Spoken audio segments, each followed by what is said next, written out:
Hi there.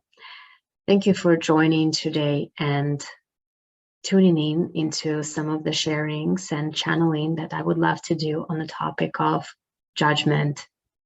I have my friend Dasha here, who is here to spice things up and make things a little bit more fun. And I also have my Belle. So I would like to begin by setting an intention to share with you and be a channel of love, light, and healing for anyone who is tuning in. I'm connecting to the energy of light and love. And I would love to share today on the topic of judgment, how it impacts our lives, how it impacts our relationships and work, and how we can have less of it, how we can have less judgment. And I ask my spiritual guides to tune in and share with me and through me right now. So I'll open my eyes and see how that works. And if it doesn't work, I'll close them again and then channel with my eyes closed. The first thing, I want to invite Dasha to ask me a question. So Dasha, what is the question? She's asking, well, first of all, she's saying she's very, very happy to be here, very excited. She's my friend for a while now, and she's been helping me to learn to channel for many years. And today she has prepared, as she's telling me, a few questions. And the first one is, how can you have less judgment in your life? That's an excellent question, Dasha. Let's find an answer. How can you have less judgment in your life? Well, I feel that to answer this question, we first have to step back, Dasha. I'm sorry, I'll have to step back and talk about the reasons of why judgment is so damaging. It's very natural for most of us to go into the space of judging. This is what we've been learned to do from the moment we've been born. Our families pass on judgments about what is good, what is bad. And they also, in educational systems, we learn how to do things right or wrong. But this is the thing, why judgment is so bad. Reason number one, it destroys your creativity. You might have creative thoughts, and our educational system is structured in such a way that we're taught to follow in a specific direction, to do things just right. The thing about it is that when you try to do things just right, you're not able to come up with creative and unique ideas that are unique to your personality, unique to your life path, unique to your individual expression in this world. And whenever you go into the space of judging, you're not only judging others, but most importantly, you're judging yourself. You're judging yourself against the predetermined criteria you have in your mind. You're not able to laugh and breathe and be free. And I'm noticing in this moment, I'm judging myself a little bit, and therefore I cannot fully show up, but it's okay. I am a human and I will get there. So one baby step at a time. So judging others does not come for free, because we also judge ourselves, and we're our most severe critics. And this judgment has been passed through so many generations, from parents to parents to parents to parents and grandparents. And many people don't know how to release this judgment, how to let go, how to soften it in our minds and drop more and more and more into our hearts, into kind of the lower part of your body. How useful is that? Dasha, what do you think? That's very helpful. Dasha thinks it's very helpful. Wonderful.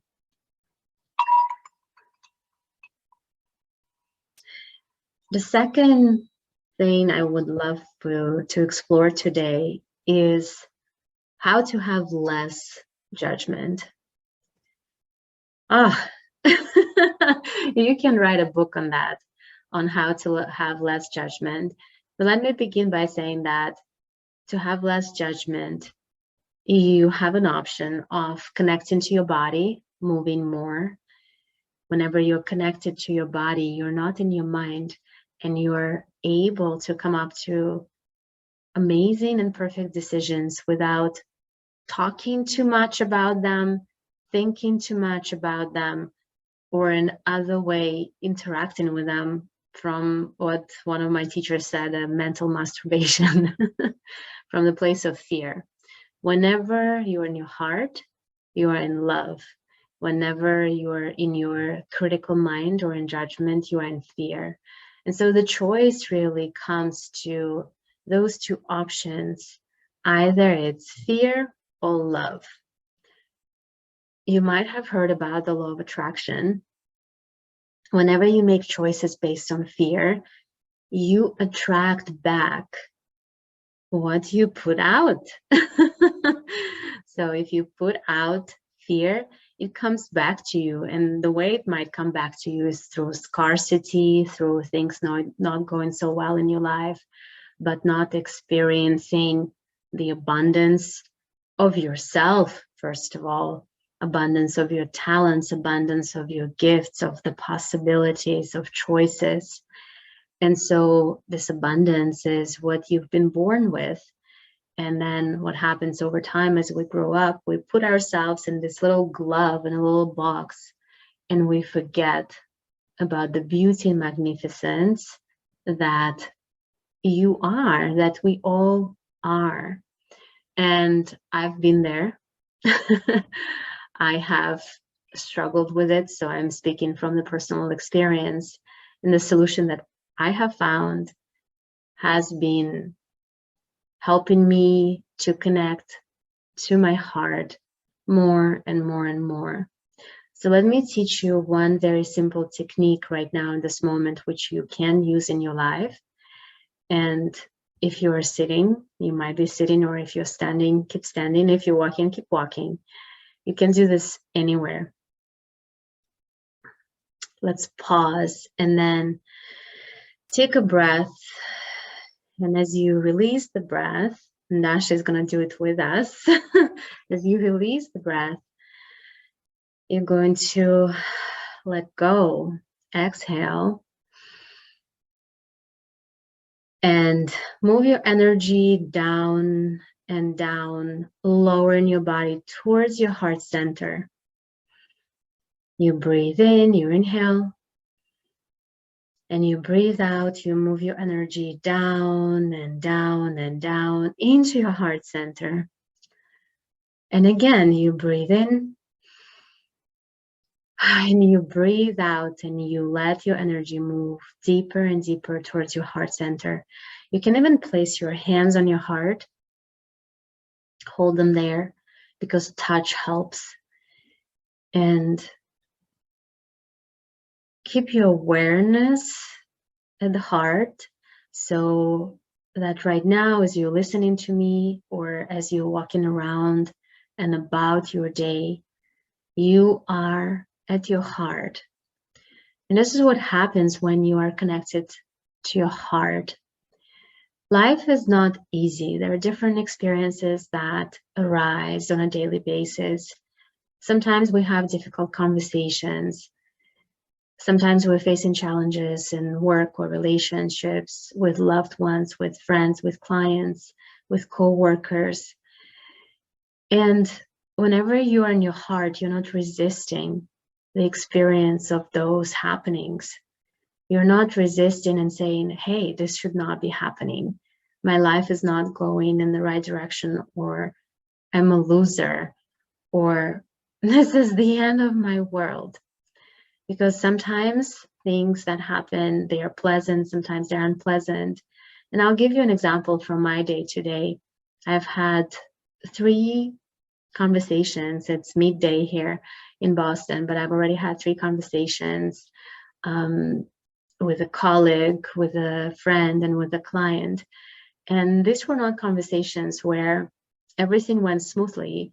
We had to have discussions on some challenging topics and be honest and vulnerable and express ourselves honestly without hurting each other person.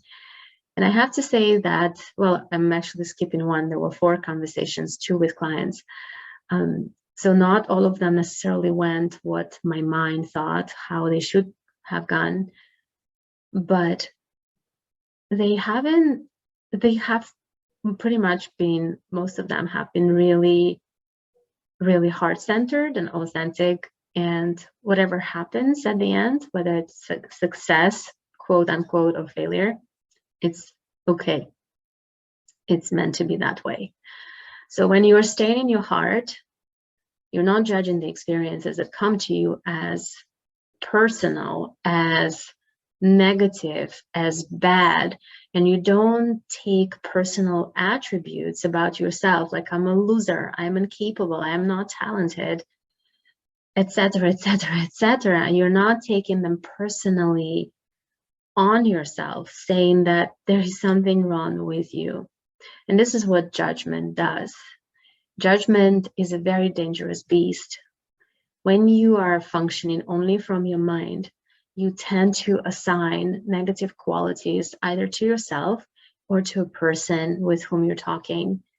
And that begins to separate you from another person. Communication is at the basis of everything in our society. It's the foundation of our work, of our romantic relationship, friendships, parenting, even relationship with yourself.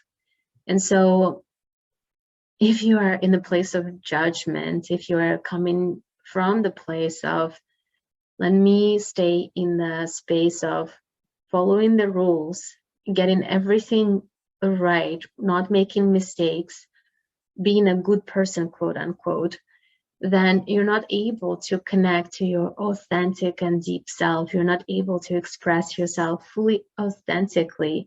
You're not able to set boundaries. You're not able to not hurt someone, because often boundaries are impersonal. It's not much to do with the other person anyways. It's just that it doesn't flow in a specific direction. And so these conversations and these interactions are normal, important, necessary, and they're unavoidable. I invite you to move your mind more into your body. I invite you to move your judgment, your judgmental mind, more into your heart space, so that you are able to approach your work, approach your parenting, approach your relationships, approach your creative process from the place of relational connection rather than disconnection, rather than a judgment that this is good or this is bad. Because when you judge someone or something, automatically you will also judge yourself as better or worse. You kind of cannot get out of it. If someone is worse, then you're better. If someone is better, then you're worse. And so there's no win-win. When you function at the space of the heart, then you are staying in the win-win for everyone involved. It doesn't mean that you are kind of can be walked over or pushed over person. It doesn't mean that you are a yes sayer all the time. In fact, quite the opposite. When you say and set boundaries with a smile on your face, it leaves no negative impact or no negative mark on anyone involved. So I want to leave you today just pondering over a little bit how it is that you can stay more and more in your heart, how it is that you can remind yourself to shift your energy from your mind, your brilliant, amazing, clever, educated, I'm sure, and inspiring mind, which also has one quality of judgment. You will still be able to use your mind, because as you see, I'm still able to speak right now. I'm not incapable person, simply because I'm connected to my own heart in this very moment.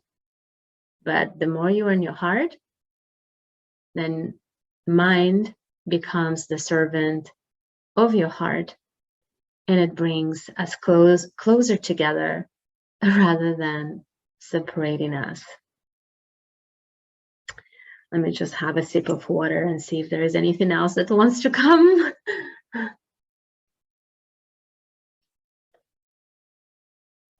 I think this is pretty much it for this sharing, for this part of me sharing with you. I'm wishing you the most blessed day. I'm going to finish with a little bit fun ring here.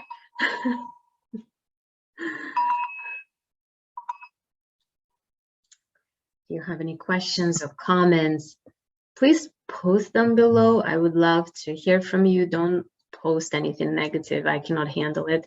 I mean, you can ask a question. I always welcome questions or different opinions, but I don't welcome any negativity in my life.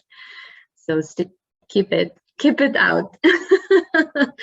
And Dasha is saying, hello and goodbye until we meet again soon.